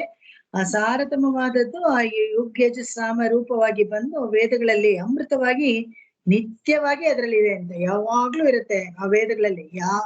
ಯಾವ ಕಾಲಕ್ಕೆ ಯಾವ ಯುಗದಲ್ಲಿ ಯಾರು ಕಲ್ತ್ಕೊಂಡ್ರೇನು ಆ ಅಮೃತ ಇದೆಯಲ್ಲ ಅದು ಇದೆ. ಅದಕ್ಕೆ ಸಾಹಿಶ್ರೀ ರಮೃತಾಂ ಸತಾಂ ಅಂತ ಹೇಳಿದ್ವಿ, ಯಾವಾಗ್ಲೂ ಇರುತ್ತೆ ಅಂತ. ಈ ಅಮೃತವನ್ನ ಈ ಸಾತ್ವಿಕರಿಗೆ ನೀಡಿದವಳು ಯಾರಪ್ಪ ಅಂದ್ರೆ ಶ್ರೀದೇವಿನೇ. ಈ ಅಮೃತ ಇನ್ನೊಂದು ಅಮೃತ ಯಾರು ಸಾತ್ವಿಕರಿಗೆ ಕೊಟ್ಟದ್ದು ಶ್ರೀದೇವಿ ಅಂತ ಹೇಳಿದ್ರೆ, ಅಮೃತ ಮಥನ ಸಮಯದಲ್ಲಿ ಧನ್ವಂತರಿ ಅಮೃತ ಕಲಶ ತಗೊಂಡ್ ಬಂದಾಗ ರಾಕ್ಷಸರು ಕಿತ್ಕೊಂಡು ಓಡೋಗ್ಬಿಡ್ತಾರೆ, ನಮ್ಗೆ ನಮ್ಗೆ ನಮ್ಗೆ ಅಂತ. ಅವಾಗ ದೇವತೆಗಳಿಗೆಲ್ಲ ಕಂಗಾಲಾಗ್ಬಿಡ್ತಾರೆ, ಅಯ್ಯೋ ಮೊದಲೇ ಗಟ್ಟಿಗರು, ಮೊದಲೇ ಶಕ್ತಿವಂತರು, ಮೊದಲೇ ಕೆಟ್ಟವ್ರು ಬೇರೆ, ಅವ್ರಿಗೆ ಅಮೃತನ ಕುಡಿಸ್ಬಿಟ್ರೆ ನಮಗೆ ಉಳಿಗಾಲವೇ ಇಲ್ಲ ಅಂತ. ಅವಾಗ ಮೋಹಿನಿ ಅವತಾರ ಮಾಡ್ಕೊಂಡು ಬರ್ತಾಳೆ. ಬಂದು ಲಕ್ಷ್ಮಿ ಏನ್ ಮಾಡ್ತಾಳೆ, ನಾನು ಎಲ್ಲರಿಗೂ ಕೊಡ್ತೀನಿ, ಸಾತ್ವಿಕರಿಗೆ ವೇದವೇ ಸಂಪತ್ತು ಅಂತ ಹೇಳಿ ಹೇಗೆ ಶ್ರುತಿನಲ್ಲಿ ಹೇಳುತ್ತೋ ಅದೇ ತರ ಈ ಅಮೃತವನ್ನು ಕೂಡ ಎಲ್ರಿಗೂ ಕೊಡಕ್ಕೆ ಅವಾಗ ಮೋಹಿನಿಯಾಗಿ ಅವತಾರ ಮಾಡ್ತಾಳೆ. ಇದೆಲ್ಲಾನು ಲಕ್ಷ್ಮೀ ಕಟಾಕ್ಷದಿಂದ ಆಗುವಂತದ್ದೇ. ಹೀಗೆ ನೀನು ನಾಮಧೇಯ ಆಶ್ರಯ ಪಡೆದ ಕೈಂಕರ್ಯ ಶ್ರೀಯನ್ನು ಅನುಭವಿಸ್ತೇವೆ. ಯಾರಿಗೆ ಲಕ್ಷ್ಮೀ ಶ್ರೀ ಅಂತ ಹೇಳಿದ್ರೆ, ಶ್ರೀ ಅಂತ ಹೇಳಿದಾಗ ಕೈಂಕರ್ಯ ಶ್ರೀ. ಇವಾಗ ಲಕ್ಷ್ಮಣೋ ಲಕ್ಷ್ಮೀ ಸಂಪನ್ನ ಅಂತ ಹೇಳಿದಾಗ ಅವ್ನಿಗೆ ಏನ್ ಲಕ್ಷ್ಮೀ ಸಂಪನ್ನ, ಕಾಡಗ್ ಹೋಗ್ತಾ ಇದ್ದಾನಲ್ಲ ಅಂತ ಹೇಳಿದ್ರೆ ಅಲ್ಲಿ ಕೈಂಕರ್ಯ ಶ್ರೀ ಸಿಗುತ್ತೆ ಅವನಿಗೆ, ರಾಮನ ಕೈಂಕರ್ಯವನ್ನ ಮಾಡೋದು. ಆತರ ಶ್ರೀಧರ ಅಂತ ಹೇಳಿದ ತಕ್ಷಣ ಆ ಹೃದಯದಲ್ಲಿ ಆ ಶ್ರೀಯನ್ನ ಇಟ್ಕೊಂಡಿರೋ ಕೇವಲ ಆ ಕಾರಣಕ್ಕೆ ಪ್ರಕೃತದಲ್ಲಿ ವೇದ ಅಂತ ಇಟ್ಕೊಳ್ಬಹುದು. ಯಾಕಂದ್ರೆ ಈ 4 ವೇದಗಳು ಅಷ್ಟೊಂದು ಸಾರಮಯವಾಗಿದೆಯಲ್ಲ, ಅದರಿಂದ ಆತರ ಅನ್ಕೊಳ್ಬಹುದು. ಹಾಗಿಟ್ಕೊಂಡು ಈ ಶ್ರೀದೇವಿ ಕೈಂಕರ್ಯವನ್ನೇ ಧನವನ್ನಾಗಿ ನಿನ್ನ ಎಲ್ಲಾ ವಿಭೂತಿಗಳಲ್ಲೂ ನೋಡ್ತೀವಿ. ಕೈಂಕರ್ಯ ಒಂದು ಸಿರಿ. ಯಾವ್ಯಾವ ತರ ನಾನು ಹೇಳಿದ್ನಲ್ಲ, ಇವಾಗ ಸಂಪತ್ತು ಅಂತ ಹೇಳಿದ್ರೆ ಆರೋಗ್ಯ ಲಕ್ಷ್ಮಿ ಇದೆ, ಅಷ್ಟಲಕ್ಷ್ಮಿ ದೇವಸ್ಥಾನದಲ್ಲಿ ನೋಡಿದ್ರೆ ಧನಲಕ್ಷ್ಮಿ, ಧಾನ್ಯಲಕ್ಷ್ಮಿ, ಆರೋಗ್ಯ ಲಕ್ಷ್ಮಿ, ಸಂತಾನ ಲಕ್ಷ್ಮಿ ಎಲ್ಲಾನು ಅಷ್ಟೇನೆ. ಎಲ್ಲಾ ಲಕ್ಷ್ಮಿಗಳೇ, ವಿದ್ಯಾಲಕ್ಷ್ಮಿ, ಶಕ್ತಿ ಲಕ್ಷ್ಮಿ, ಧೈರ್ಯ ಲಕ್ಷ್ಮಿ ಎಲ್ಲಾನು ಒಂದು ಸಂಪತ್ತೇನೆ. ಆಧ್ಯಾತ್ಮಿಕ, ಆದಿ ಭೌತಿಕ ಮತ್ತೆ ಆದಿ ದೈವಿಕ ತಾಪತ್ರಯಗಳ ಉದ್ಧಾರ ಆಗ್ಬೇಕು ಅಂತ ಹೇಳಿದ್ರೆ ಭಗವಂತ ಲಕ್ಷ್ಮೀ ಕಟಾಕ್ಷ ನಮ್ಗೆ ಬೇಕೇ ಬೇಕು. ಧೈರ್ಯ ಎಂಬ ಸಂಪತ್ತಿ ಅಂತೂ ನಮ್ಗೆ ಬೇಕೇ ಬೇಕು, ಹೃದಯದಲ್ಲಿ ಅತಾಂಡವಾಗತ್ತೆ. ಆಗ ಮುಂದಿನ ಹಾಡುಗೋಣ. ಇದೆಲ್ಲ ನಮ್ಗೆ ಕೊಡೋಳು ಲಕ್ಷ್ಮೀನೇ ಅಂತ. ದೇವೋ ದೇವಿ ತ್ವಯಸ್ಯೋ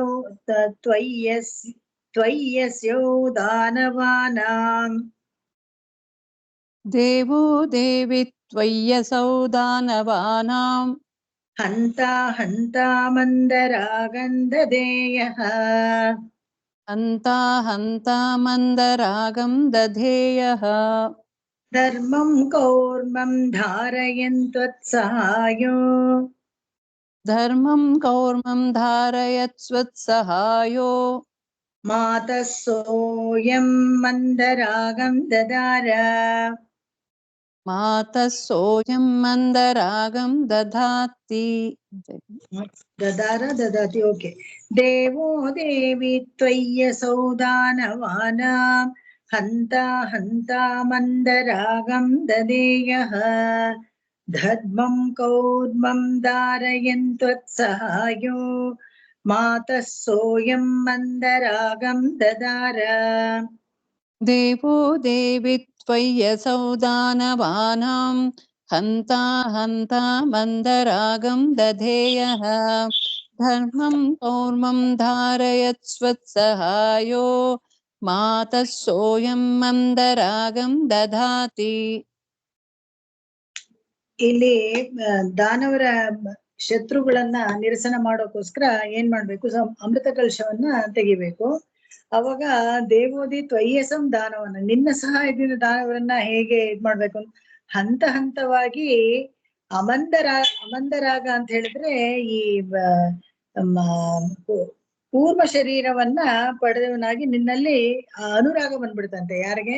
ಲಕ್ಷ್ಮಿಯಲ್ಲಿ ಅನುರಾಗ ಪಡೆದು ಪೂರ್ವ ಶರೀರವನ್ನ ತಗೊಂಡು ಮಂದರಂ ಅಗಂ, ಅದನ್ನ ಉಲ್ಟಾ ಹೇಳ್ಕೊಳ್ಳೋದು. ಮಂದರಾಗಂ ಅಂತ ಹೇಳಿದ್ರೆ ರಾಗ ಅಲ್ಲ, ಅದು ಅಘಂ. ಮಂದರ ಪರ್ವತವನ್ನ ಬೆಟ್ಟದ ಮೇಲೆ ಕೂಡಿಸ್ಕೊಳ್ತಾನಂತೆ. ವಾಸ್ತವವಾಗಿ ಅಮಂದರಾಗ ಅಂತ ಹೇಳಿದ್ರೆ ಅತ್ಯಧಿಕ ಪ್ರೀತಿ, ನಿನ್ನಲ್ಲಿ ಅತ್ಯಧಿಕ ಪ್ರೀತಿಯಿಂದ ಅಷ್ಟು ದೊಡ್ಡ ಬೆಟ್ಟವನ್ನ ತನ್ನ ಬೆನ್ ಮೇಲೆ ಕೂಡಿಸ್ಕೊಳ್ತಾನಂತೆ. ಯಾಕೆ ಅಂತ ಹೇಳಿದ್ರೆ ಈ ಕಡಿದ್ರೆ ಲಕ್ಷ್ಮಿ ಬರ್ತಾಳೆ, ಅವಳನ್ನ ತಾನು ಕೈ ಹಿಡ್ಕೊಳ್ಬಹುದು ಅಂತ ಹೇಳ್ಕೊಂಡು ಅತ್ಯಂತ ಲಕ್ಷ್ಮಿಯನ್ನ, ಅದೇ ವಿಣ್ಣವರ ಅಮುದುಣ್ಣ ಪೆಣ್ಣಮುದುಂಡ ಪೆರುಮಾನ್ ಅಂತ ತಿರುಮಂಗಿ ಆಳ್ವಾರ್ ಕೂಡ ಹೇಳ್ತಾರೆ. ವಿಣ್ಣವರ್ ಯಾರೋ ದೇವತೆಗಳಿಗೆಲ್ಲ ಅಮೃತವನ್ನ ಕೊಟ್ಟು ತಾನು ಈ ಹೆಣ್ಣಮೃತವನ್ನ ತಾನು ತಗೊಂಡ್ಬಿಟ್ನಂತೆ. ಪೆಣ್ಣಮೃತವನ್ನು ಉಂಡ ಪೆರುಮಾನ್, ಲಕ್ಷ್ಮಿಯನ್ನ ತಾನು ತಗೊಳ್ತಾನಂತೆ. ಸ್ವಾರ್ಥ ಇಲ್ಲದೆ ಇಲ್ಲ. ಸಮುದ್ರ ಕಡೆಗೆ ನಾನು ತಾಂಗಿ ಕಡೆಯಿಂದ ಅಂತ ಬಂದಾಗ ನಾನು ಸಹಾಯ ಮಾಡ್ತೀನಿ ಅಂತ ಬಂದಲ್ಲ, ಅವಾಗ್ಲೇ ನಾವ್ ಅನ್ಕೋಬೇಕಾಯ್ತು ಇದ್ರಲ್ಲಿ ಏನೋ ಇದೆ ಅಂತ, ಒಳಗುಟ್ಟೇನೋ ಇದೆ ಅಂತ. ನೋಡಿದ್ರೆ ಏನಿಲ್ಲ, ಲಕ್ಷ್ಮಿಯನ್ನ ಪಡ್ಕೊಳ್ಬೇಕು ಅಂತ ಬರ್ತಾನೆ. ಸಮುದ್ರ ರಾಜನ ಮಗಳಾದ ಲಕ್ಷ್ಮಿ ಇವಾಗ ಮೇಲೆ ಬರ್ತಾಳೆ, ಅವಳು ಕೈ ಹಿಡಿಬೇಕು ಅನ್ನೋದು. ಅದಕ್ಕೆ ಮಂದರಂ ಅಗಂ ಅದನ್ನ ಹೊತ್ಕೊಂಡು ನಿಂತ್ಕೊಂಡಂತೆ. ಅಷ್ಟು ಹರ್ಕ್ಯೂಲಿಯನ್ ಟಾಸ್ಕ್, ಕಷ್ಟವಾದ ಕೆಲಸವನ್ನ ಮಾಡಿ ಲಕ್ಷ್ಮಿಯನ್ನ ಪಡ್ಕೊಳ್ತಾನೆ ಅಂತ. ಇದೆಲ್ಲ ಸ್ತ್ರೀ ಶುಲ್ಕ ಅಂತ ಹೇಳ್ತಾರೆ, ಕನ್ಯಾ ಶುಲ್ಕ ಅಂತ ಹೇಳ್ತಾರೆ. ಹಿಂದಿನ ಕಾಲದಲ್ಲೆಲ್ಲ, ಇವಾಗೆಲ್ಲ ಡೌರಿ ಗಿವ್ರಿ ಅಂತ ಗಂಡು ಮಕ್ಕಳಿಗೆ ಕೊಡೋದನ್ನ ನಾವು ಕೇಳ್ತಾ ಇದೀವಿ. ಹಿಂದೆ ಎಲ್ಲ ಹೇಗಿದ್ರೆ ಕನ್ಯಾ ಶುಲ್ಕ ಕೊಡ್ಬೇಕಾಗಿತ್ತು. ಆ ಹೆಣ್ಣು ಹೆತ್ತವ್ರಿಗೆ ಒಂದಷ್ಟು ದುಡ್ಡನ್ನ ಕೊಟ್ಬಿಟ್ಟು ಆ ಹೆಣ್ಮಗಳನ್ನ ಪಡ್ಕೊಂಡ್ ಬರ್ಬೇಕಾಗಿತ್ತು ನಾವು. ಆತರ ಒಂದು ಸಿಸ್ಟಮ್ ಇತ್ತು. ಇವಾಗ ಹೆಚ್ಚು ಕಡಿಮೆ ಅದೇ ತರ ಮತ್ತೆ ರಿವರ್ಸ್ ಆಗ್ತಾ ಇದೆ ಅಂತ ಇಟ್ಕೊಳ್ಳಿ. ಹೆಣ್ಮಕ್ಳೇ ಇಲ್ಲ ಇವಾಗ. ಎಲ್ಲಾ ಕಮ್ಯುನಿಟಿನಲ್ಲೂ ಹೆಣ್ಮಕ್ಳಿಲ್ಲ. ಯಾವಾಗ ಕೇಳಿದ್ರೆ ಕಷ್ಟ, ರೇಷಿಯೋನೇ ಕಡಿಮೆ ಆಗ್ಬಿಟ್ಟಿದೆ. ಆತರ ಆಗ್ತಾ ಇದೆ. ಇದು ಒಂಥರ ಅಲಾರ್ಮಿಂಗ್. ಇದು ಏನಪ್ಪಾ ಅಂತ ಹೇಳಿದ್ರೆ ಹಿಂದೂ ಹಿಂದೂ ಧರ್ಮ ಪ್ರವರ್ತನೆಗೆ ಜನಗಳು ಬೇಕು. ಮೊದಲು ಜನಗಳೇ ಇಲ್ಲ ಅಂತ ಹೇಳಿದ್ರೆ ಹೇಗಾಗತ್ತೆ? ಎಷ್ಟೊಂದು ಬ್ರಹ್ಮಚಾರಿಗಳಿದ್ದಾರೆ, ಯಾರೋ ಮದ್ವೆ ಆಗಿಲ್ಲ, ಮದ್ವೆ ಲೇಟ್ ಆಗತ್ತೆ, ಇಲ್ದರೆ ಮಕ್ಕಳೇ ಆಗೋದಿಲ್ಲ, ಅಥವಾ ಮಕ್ಕಳು ಬೇಡ ಅಂತ ಅನ್ಕೊಳ್ತಾರೆ. ಈ ತರದ್ದೆಲ್ಲ ಇರ್ಬೇಕಾದ್ರೆ ಹಿಂದೂ ಪಾಪ್ಯುಲೇಷನ್ ಡ್ವಿಂಡ್ಲಿಂಗ್ ಈ ತರ ಆಗ್ಬಿಡತ್ತೆ. ಇದು ಒಂಥರ ಸಂಕಟ ತರುವಂತ ಒಂದು ಪರಿಸ್ಥಿತಿನೇ. ಇಲ್ಲಿ ಇಲ್ಲೂ ಹಾಗೇನೆ ಇವನು ಕಷ್ಟಪಟ್ಟು ಆ ಕೆಲಸ ಮಾಡಿ, ಅಲ್ಲಿ ನೋಡಿ ಸಪ್ತವೃಷಭಗಳನ್ನ ನಿರಸನ ಮಾಡೋದೇನ್ ಸುಲಭನ? ಆ ಚಿಕ್ಕ ಮಗು ಆಗಿದ್ದಾಗ ಸಪ್ತವೃಷಭಗಳನ್ನ ನಿರಸನ ಮಾಡಿ ನಪ್ಪಿನೇ ಕೈ ಹಿಡ್ಕೊಳ್ತಾನೆ. ಅದೇ ತರ ಇಲ್ಲೂ ಅಷ್ಟೇನೆ, ಶಿವಧನಸ್ಸು ಅದನ್ನ ಒಡೆದು ಸೀತೆ ಕೈ ಹಿಡಿತಾನೆ. ತುಂಬಾ ಕಷ್ಟವಾದ ಕೆಲಸವನ್ನ ಮಾಡಿ ಹೆಣ್ಣಿನ ಕೈಯನ್ನ ಪಡ್ಕೊಳ್ಳೋದು ಅಂತ ಇಲ್ಲಿ ಮಂದರಾಗವನ್ನ ಬೆನ್ನ ಮೇಲೆ ಕೂರಿಸ್ಕೊಂಡಿದ್ದ ಇವನು ಅಂತ ತೋರಿಸ್ತಾರೆ. ಆ ಅವತಾರದಲ್ಲಿ ಅದು ಅಷ್ಟೇನೆ ಕೂರ್ಮ ಅವತಾರವನ್ನ ಇಲ್ಲಿ ವಿಶೇಷವಾಗಿ ಹೇಳ್ತಾರೆ. ಮುಂದಿನ ಹಾಡು ಹೋಗೋಣ. ಇವು ಅಷ್ಟೇನೆ ವೇದಾಂತ ದೇಶದಲ್ಲಿ ತುಂಬಾ ಆವಿರ್ಭವತ್ವ ವಿಭವಾಂ ಅದ್ರ ಹೇಳ್ಬಿಟ್ಟು ಕಂಡೂಯ ನೈರದ್ರಿನ ಅಂತ ಹೇಳ್ತಾರೆ. ಆ ಬೆನ್ನ ಮೇಲೆ ಕೂರಿಸ್ಕೊಂಡಿದ್ದು ಮಂದಾರ ಪರ್ವತ ಹೇಗೆ ಅದು ತಿರುಗ್ತಾ ಇತ್ತು ಅಂತ ಹೇಳಿದ್ರೆ, ಯಾರಾದ್ರೂ ಬೆನ್ ಮೇಲೆ ಅಷ್ಟು ದೊಡ್ಡ ಬೆಟ್ಟವನ್ನ ಕೂತಿದ್ರೆ ಹೇಗಿರ್ಬೋದು, ಉಸಿರು ಕಟ್ಕೊಂಡ್ ಪ್ರಾಣ ಹೋಗೋ ತರ ಆಗತ್ತಲ್ಲ, ತಿರುಗಲ್ವಂತೆ, ಅದನ್ನ ಬೇರೆ ತಿರುಗಿಸ್ತಾ ಇದ್ನಂತೆ ಹೀಗೇನೆ.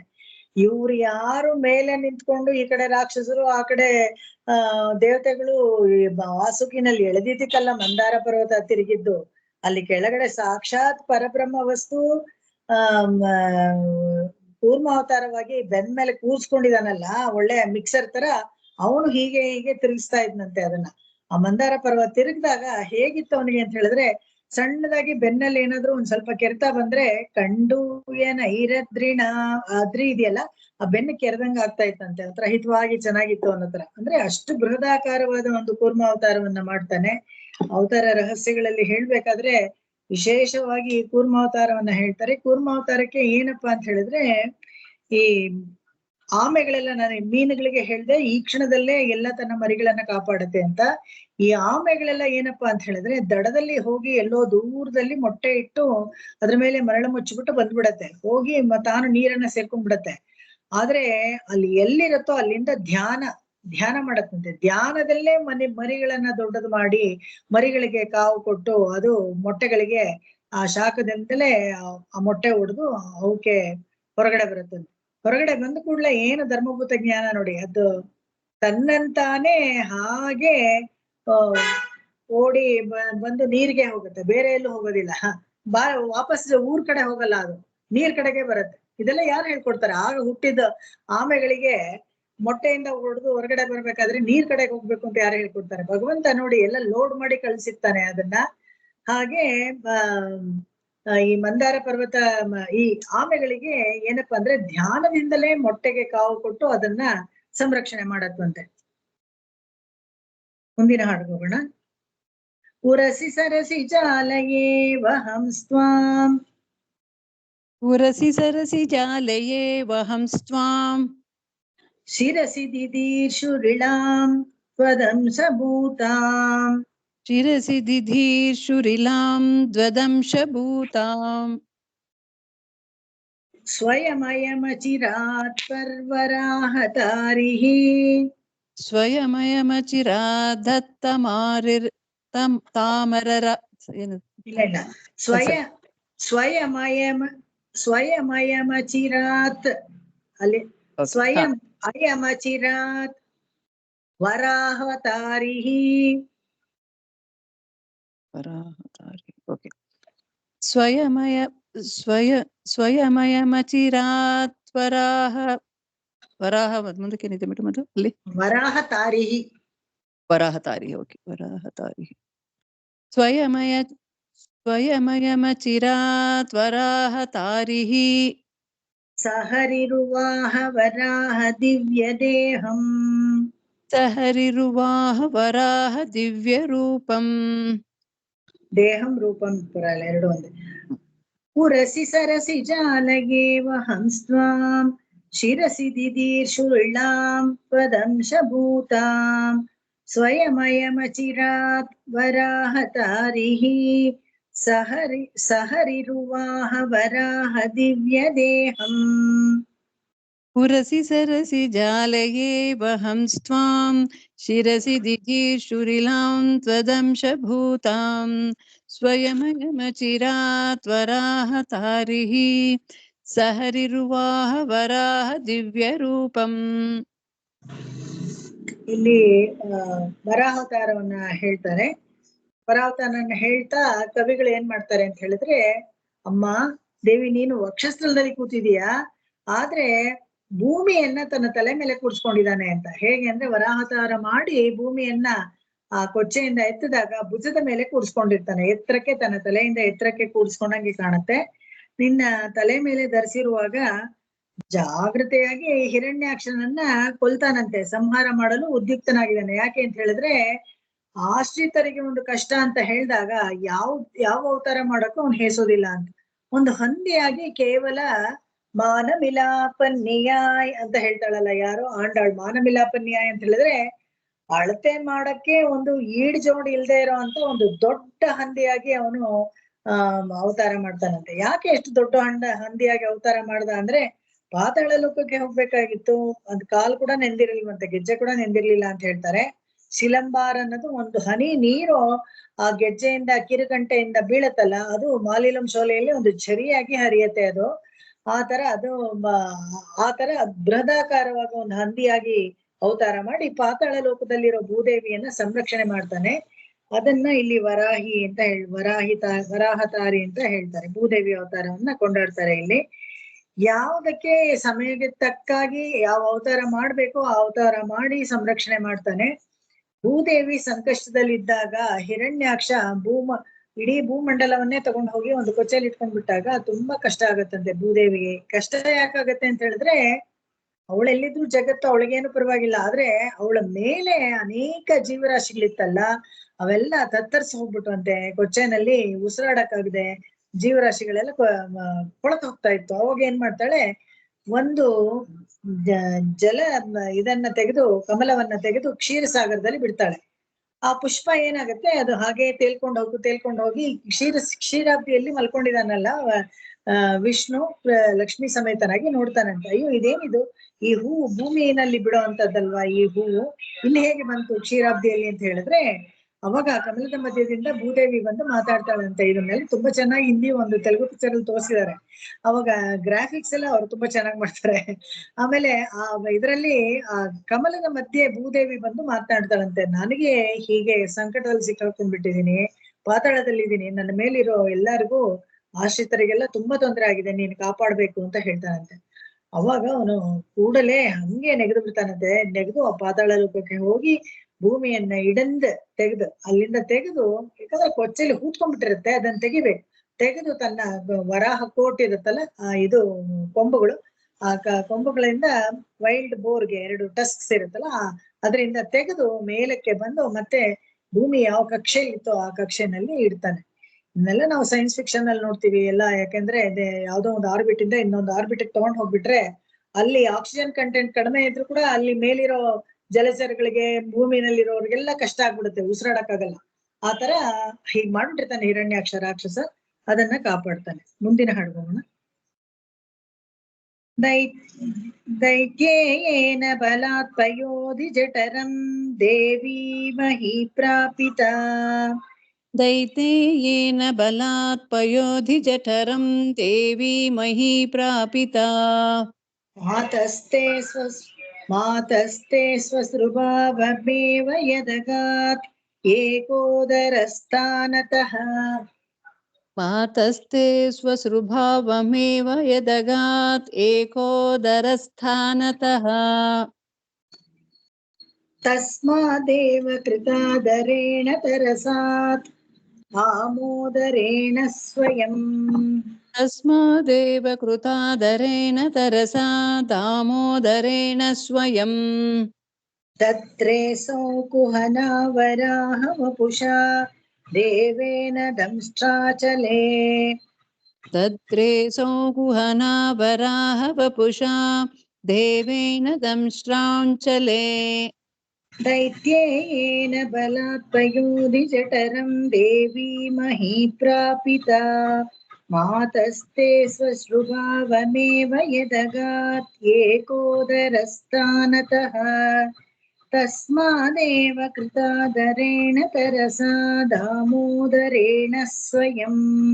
दद्रेऽसौ कुहना वराह वपुषा देवेन दंष्ट्राचले. दैतेयेन बलात् पयोधि जठरं देवी मही प्रापिता. मातस्ते स्वसृभावमेव यदगात् एकोदरस्थानतः. तस्मादेव कृतादरेण तरसा दामोदरेण स्वयं. दद्रेऽसौ कुहना वराह वपुषा देवेन दंष्ट्राञ्चले. ಹಿರಣ್ಯಾಕ್ಷ ಭೂಮಿಯನ್ನ ತಗೊಂಡು ಹೋಗಿ ಸಮುದ್ರದ ತಳದಲ್ಲಿ ಇಟ್ಬಿಡ್ತಾನಲ್ಲ, ಅದನ್ನ ತೆಗೆದು ಮತ್ತೆ ವರಾಹಾವತಾರವಾಗಿ ಸಮುದ್ರದಿಂದ ತೆಗೆದಾಗ ಇವಳು ಸಮುದ್ರ ಕನ್ಯೆನೇ ಆಗ್ತಾಳೆ. ಅರ್ಥ ಏನಪ್ಪಾ ಅಂತ ಹೇಳಿದ್ರೆ, ಲಕ್ಷ್ಮೀನೂ ಸಮುದ್ರ ರಾಜಕನ್ಯೆ, ಇವಳು ಸಮುದ್ರ ರಾಜಕನ್ಯೆ, ಇಬ್ರು ಏಕೋದರ, ಅದೇ ಉದರ ಅಂದ್ರೆ ಒಂದೇ ತಾಯಿ ಹೊಟ್ಟೆಯಲ್ಲೇ ಹುಟ್ಟದಂಗ ಆಯ್ತು.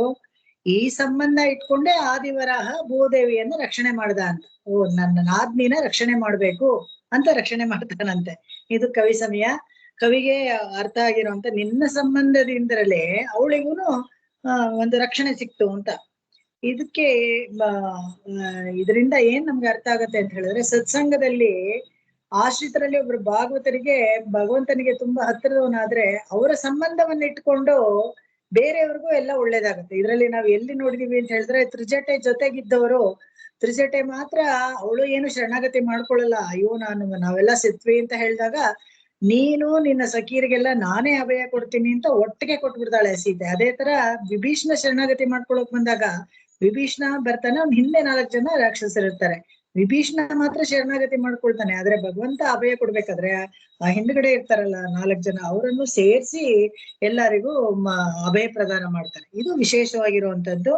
ಅದಕ್ಕೆ ನಿನ್ನ ಜೊತೆ ನಿನ್ನ ಸಹ ಉದರದಿಂದ ಹುಟ್ಟಿರೋದ್ರಿಂದ, ನಿನ್ನ ಸಹವಾಸದಿಂದ ಪ್ರಯತ್ನದಿಂದ ಅಷ್ಟೊಂದು ಆ ಕೆಲಸ ಮಾಡ್ದ ಅಂತ ಅಂದ್ರೆ ದಾಮೋದರ ಯಾರು ಕೃಷ್ಣ ವಿಷ್ಣು ಸ್ವರೂಪಿ, ಅವನು ಆಮೋದರ ಅಂತ ಹೇಳಿದ್ರೆ ತುಂಬಾ ಖುಷಿಯಿಂದಾನೇ ಮಾಡ್ದ. ಯಾವ ಕೆಲಸ ಮಾಡ್ಬೇಕಲ್ಲಪ್ಪ ಅಂತ ಏನ್ ಮಾಡ್ಲಿಲ್ವಂತೆ, ಸಂತೋಷದಿಂದ ಮಾಡ್ದ. ನಾದ್ನಿಯನ್ನ ಕಾಪಾಡ್ಬೇಕಾದ್ರೆ ಸಂತೋಷದಿಂದಾನೇ ಕಾಪಾಡ್ದ ಅಂತ ಹೇಳ್ತಾರೆ ಇಲ್ಲಿ. ಆಮೇಲೆ ಮದುವೆನೂ ಮಾಡ್ಕೊಂಡಾದ್ ಬೇರೆ ವಿಷಯ. ಪದ್ಮೇ ಚಕ್ರಭೃತೋ ನೃಸಿಂಹ ವಪುಷಃ, ಪದ್ಮೇ ಚಕ್ರಭೃತೋ ನೃಸಿಂಹ ವಪುಷಃ, ಪ್ರಹ್ಲಾದ ಸಂಕ್ಲೇಶನ ಕ್ರೂರ ಪುಣ್ಯ ಹಿರಣ್ಯ ದೇಹದಳನಾತ್,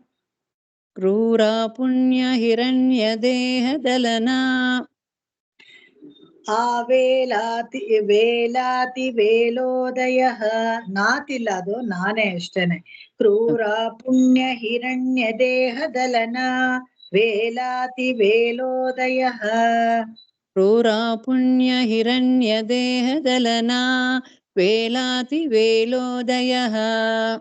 ರೋಷಾಗ್ನಿಶ್ಯಮಿತಸ್ತ್ವಯಾ ಬತ ಪಯೋರಾಶಿ, ಅಷ್ಟೇ ಹೇಳ್ತೀನಿ, ದೊಡ್ಡದಾಗಿದೆ ಇದು.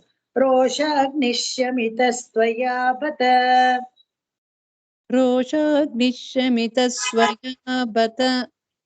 ಪಯೋರಾಶ್ಯೇಕಶೋಷ್ಯೋಪಿ ತತ್,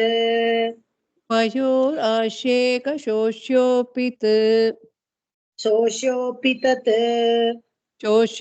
ತತ್ ಪುತ್ರ್ಯಾ ಶಕ್ತಿರುದೇತಿ ಕಾರಣಗತಾ,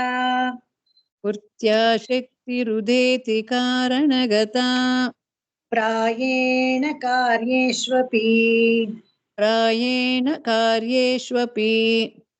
ಪದ್ಮೇ ಚಕ್ರಭೃತೋ ನೃಸಿಂಹ ವಪುಷಃ, ಪ್ರಹ್ಲಾದ ಸಂಕ್ಲೇಶನ ಕ್ರೂರ ಪುಣ್ಯ ಹಿರಣ್ಯ ದೇಹದಳನ ವೇಲಾತಿ ವೇಲೋದಯ, ರೋಷಾಗ್ನಿಶ್ಯಮಿತಸ್ತ್ವಯಾ ಬತ ಪಯೋರಾಶ್ಯೇಕಶೋಷ್ಯೋಪಿ ತತ್, ಪುತ್ರ್ಯಾ ಶಕ್ತಿರುದೇತಿ ಕಾರಣಗತಾ, ಪ್ರಾಯೇಣ ಕಾರ್ಯೋಷ್ವಪಿ.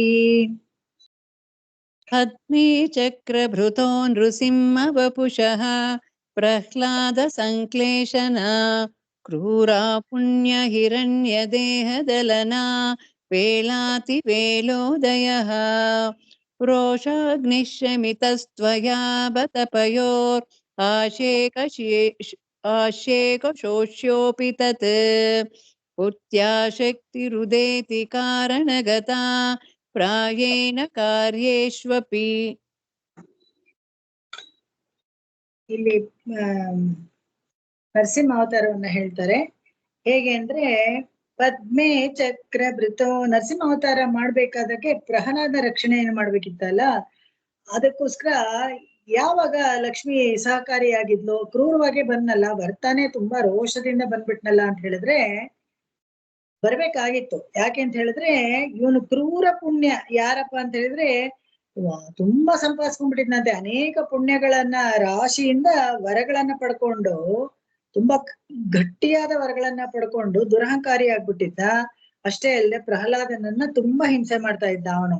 ಅಪುಣ್ಯ ಹಿರಣ್ಯ ಅಂದ್ರೆ ಪಾಪಿಯಾದ ಹಿರಣ್ಯ ಅವನು. ತುಂಬಾ ದೇಹದಳ ಅಂದ್ರೆ ಅವನ ಶರೀರನ ಸಂಹಾರ ಮಾಡ್ಲೇಬೇಕಾಗಿತ್ತು. ಯಾಕೆಂದ್ರೆ ಅವನಲ್ಲಿ ಒಂದು ಕಣಕಣದಲ್ಲೂ ಅವನಿಗೆ ದುರಹಂಕಾರ ಇತ್ತು, ಅಪುಣ್ಯ ತುಂಬ್ಕೊಂಡ್ಬಿಟ್ಟಿತ್ತು ಅದರಲ್ಲಿ.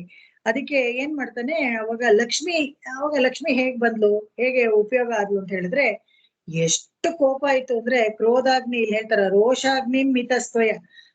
ಹಿರಣ್ಯಕಶಿಪುವನ್ನ ವಧೆ ಮಾಡಿದ ಮೇಲೆ ಕೂಡ ನರಸಿಂಹನ ಕೋಪ ಹೋಗಿರ್ಲಿಲ್ವಂತೆ. ಹಹ ಅಂತಾನೆ ಹಾಗೆ ಹಾಹಾಕಾರ ಮಾಡ್ಕೊಂಡು ಹಾಗೆ ಇದ್ನಂತೆ. ದೇವತೆಗಳೆಲ್ಲ 33 ಕೋಟಿ ದೇವತೆಗಳು ಅಲ್ಲಿ ಬಾಲ್ಕನಿಲಿ ನಿಂತ್ಕೊಂಡು ನೋಡ್ತಾ ಇದ್ರಲ್ಲ, ಹೆದರ್ಕೊಂಡು ಓಡೋಗ್ಬಿಟ್ಟಿದ್ರಂತೆ. ಯಾಕಂದ್ರೆ ಮಿಕ್ಕಿದ ಕೋಪನ ಏನಾದ್ರು ಯಾರ ಮೇಲಾದ್ರೂ ತೋರಿಸ್ತಾರ, ಅಥವಾ ನಾವ್ ಯಾವಾಗ್ಲಾದ್ರೂ ಏನಾದ್ರು ತಪ್ಪು ಮಾಡಿದ್ರೆ ಅಕಸ್ಮಾತ್ ನಮ್ಮನ್ನ ನೋಡ್ಬಿಡ್ತಾನೆ, ನೋಡಿದ್ರೆ ಸಾಕು ಅಂದ್ರೆ ತಪನೇನ್ ಬಗ್ನಿನ ಏನ ಸ್ಥಾಪನ. ಅವನಿಗೆ 3 ಕಣ್ಣು, ಒಂದು ಸೂರ್ಯ, ಒಂದು ಚಂದ್ರ, ಇನ್ನೊಂದು ಬೆಂಕಿ, 3 ಕಣ್ಣಿದೆ. ಅದ್ರಲ್ಲಿ ನಾವು ನೋಡ್ಬೋದು. ಎಲ್ಲಿ ಮದ್ದೂರ್ನಲ್ಲಿ ಅಭಿಷೇಕ ಸಮಯದಲ್ಲಿ ಹೋದಾಗ ನಮಗೆ ಕಾಣಿಸುತ್ತೆ. ಅದೇ ತರ ಚೆಂಗಲ್ಪೆಟ್ಟ ಅಲ್ಲಿ ಒಂದು ನರಸಿಂಹ ದೇವಸ್ಥಾನ ಇದೆ.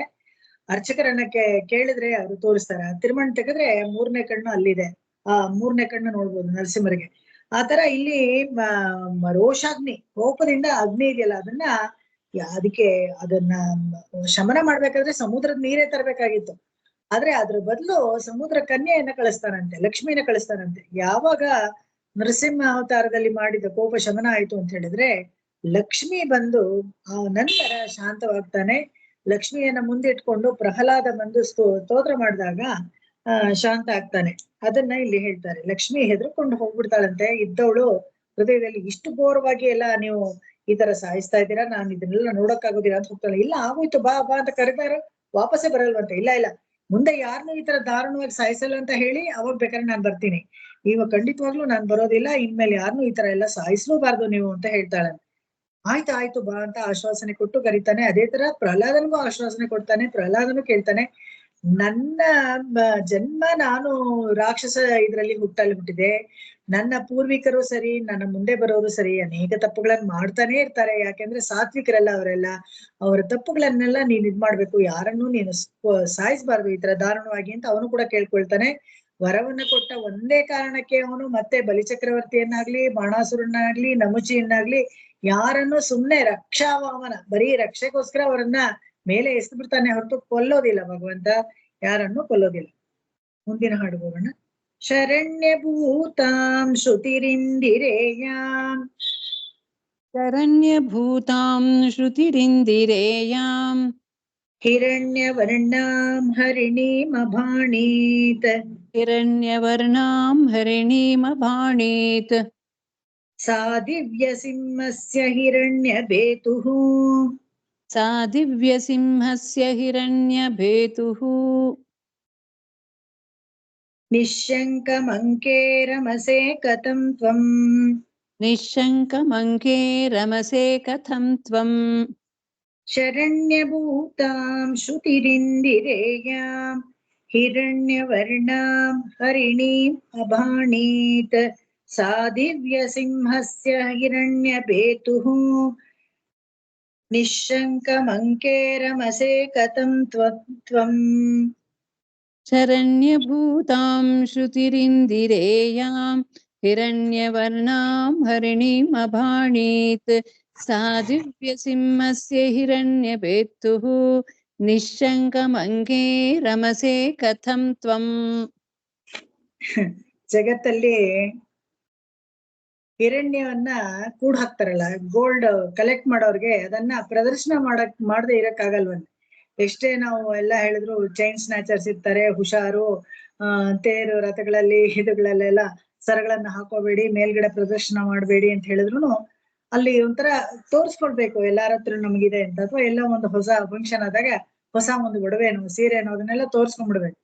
ಅವಾಗ ಯಾವ್ದೋ ಒಂದು ಬ್ರೋಚ್ ಹಾಕೊಂಡಿದ್ರು ಕೂಡ ಇದು ಕೂಡ ಪ್ಯೂರ್ ಗೋಲ್ಡ್ ಗೊತ್ತಾ ಅಂತ. ಯಾಕಂದ್ರೆ ಇವಾಗ ಆರ್ಟಿಫಿಷಿಯಲ್ ಅದೇ ತರ ಬಂದ್ಬಿಡತ್ತಲ್ಲ, ಗೊತ್ತಾಗಲ್ಲ. ಆ ತರ ಚಿನ್ನವನ್ನ ಮರೆಸಿಕೊಂಡಿರಕ್ಕಾಗಲ್ವಂತೆ, ಅದನ್ನ ಪ್ರದರ್ಶನ ಮಾಡ್ಬೇಕು. ಆ ಮೃಗದ ರೂಪದಲ್ಲಿ ಇರುವಂತ ಭಗವಂತ ಲಕ್ಷ್ಮಿಯನ್ನ ಮರೆಸ್ಕೊಂಡಿರಕ್ ಆಗ್ಲಿಲ್ಲ. ತೊಡೆ ಮೇಲೆ ಕೂತ್ಕೊಂಡಿದ್ದಾನಲ್ಲ ಇವನು ಸುವರ್ಣ ಬೇತ ಅಂತ ಹೇಳಿದ್ರೆ ಇವನೊಬ್ಬ ಅಕ್ಸಾಲಿಗ ಅಂತೆ. ಸುವರ್ಣಕಾರ ಆದ್ರಿಂದ ಅಕ್ಸಾಲಿಗ, ಅವನ ಮಡಿಲಲ್ಲೇ ನೀನು ವಿಹರಿಸ್ತಾ ಇರ್ತೀಯ ಅಂತ.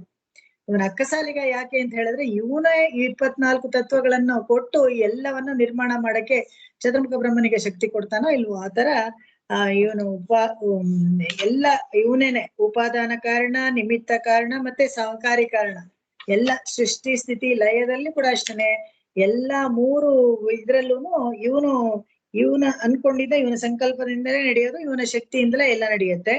ಅದೇ ತರ ಇಲ್ಲಿ ಲಕ್ಷ್ಮಿಗೆ ಇನ್ನೂ ಒಂದು ಹೇಳ್ತಾರೆ, ಹಿರಣ್ಯವರ್ಣಾಂ ಹರಿಣೀಂ ಸುವರ್ಣ ರಜತ ಸ್ರಜಾಂ ಅಂದ್ಬಿಟ್ಟು ವೇದಗಳಲ್ಲಿ ಕೂಡ ಹೇಳ್ತಾರಲ್ಲ, ವೇದ ಕೂಡ ನಿನ್ನನ್ನ ವರ್ಣಿಸುತ್ತೆ. ಆತರ ಇರ್ಬೇಕಾದ್ರೆ ಈ ಸುವರ್ಣ ವಿಗ್ರಹ ಆದ ನೀನು ಮೃಗರೂಪದಂತಿರುವ ಅವನ ಮೇಲೆ ಹೇಗೆ ಕೂತ್ಕೊಂಡೆ ಅಂತ ಹೇಳಿದ್ರೆ, ಹೌದು ಗಟ್ಟಿಯಾಗಿರೋ ಚಿನ್ನವನ್ನ ಅಕ್ಸಾಲಿಗೆ ಒಂದು ಶೇಪ್ಗೆ ತಗೊಂಡ್ಬರ್ತಾನಲ್ಲ, ಆ ತರ ಈ ಸುವರ್ಣಮಯವಾದ ಹೊಂಬಣ್ಣದಿಂದ ಕೂಡಿದ ಲಕ್ಷ್ಮಿಯನ್ನ ಈ ಕೋಪಾಗ್ನಿ ಅವನು ಒಂದು ದಳದಳ ಅಂತ ಹೊಳಿತಾ ಇರ್ತಾನೆ, ಅವನು ಉಪಶಮನಗೊಳಿಸಕ್ಕೋಸ್ಕರ ಭಗವಂತನ ಎಡೆ ತೋಡ ಮೇಲೆ ಅವಳು ಕೂತಿದ್ದಾಳೆ ಅಂತ ಹೇಳ್ತಾರೆ. ಇಲ್ಲಿಗೆ ನಾನು ನಿಲ್ಲಿಸ್ಕೊಳ್ತೀನಿ. ಇವತ್ತು ಸ್ವಲ್ಪ ಇದಾಯ್ತು, ಟೆಕ್ನಿಕಲ್ ಎರರು. ಇವತ್ತಲ್ಲಿ ಸುಬ್ರಹ್ಮಣ್ಯ ನಗರ ಶ್ರೀನಿವಾಸ ದೇವಸ್ಥಾನದಲ್ಲಿ ತೇರು, ಅಲ್ಲಿ ಹೋಗೋಣ ಅಂತ ಅನ್ಕೊಂಡೆ. ಆಕ್ಚುಲಿ ಒಂದ್ 15 ನಿಮಿಷ ಬೇಗ ಕ್ಲೋಸ್ ಮಾಡೋಣ ಅನ್ಕೊಂಡೆ, ಬಟ್ ಶುರು ಮಾಡಿದ್ದು ಲೇಟ್ ಆಯ್ತಲ್ಲ, ಪರವಾಗಿಲ್ಲ ಬಿಡಿ. ಇದು ಚೆನ್ನಾಗಿದೆ. ದಶಾವತಾರವನ್ನ ಅನುಭವಿಸೋದು ತುಂಬಾ ಸೊಗಸು.